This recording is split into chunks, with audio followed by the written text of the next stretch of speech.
up until about mid 2015, maybe early 2016, I can't remember exactly, the majority of what MENT was retail. So we would print, we would design, I would design our own stuff, and we would print it, and we'd sell it at, we had a website, and then we, of course, would sell it at different festivals around the state. We'd travel around on weekends. Well, before I left Cisco, I interviewed for a job at Anthem Brewing for a marketing and sales director, I believe is what the title of the job was. I didn't get it, but I ended up meeting Patrick Lively, who at the time was the president of Anthem. And we really kind of kicked it off. He really liked me.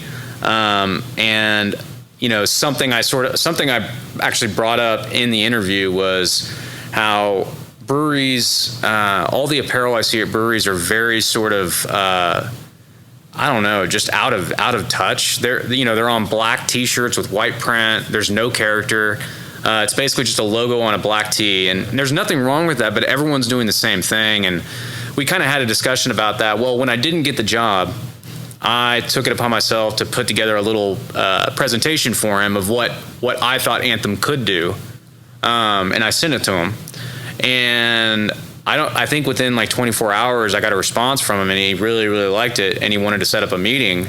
And so basically that was our first, B2B customer, business to business. Before that, it was only to customer, B2C. So we basically got Anthem as an account, and we were doing seasonal lineups. We would produce like logo shirts and stuff for them, but we would have a seasonal release, spring, fall, summer, and winter. And it would all change. It'd be low supply, high demand sort of thing. And we'd have a party. I would come up and set up and introduce myself, talk about it if people wanted to talk about it. Anyway, that started going really well. And so the news start like through our social media and through other people that would go and see it, they would tell so-and-so and whatever.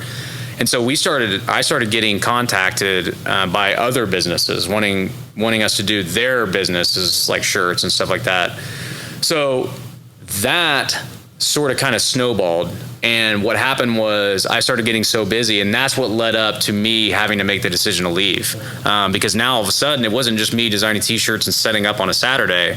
Now I'm having to fulfill orders for people, make deliveries and basically keep people in stock, and having to go there and see what their inventory levels are like and things like that. So that's kind of how it all got started. And then when I left, at this point, we had already built up a decent client base, and it just sort of kind of kept going.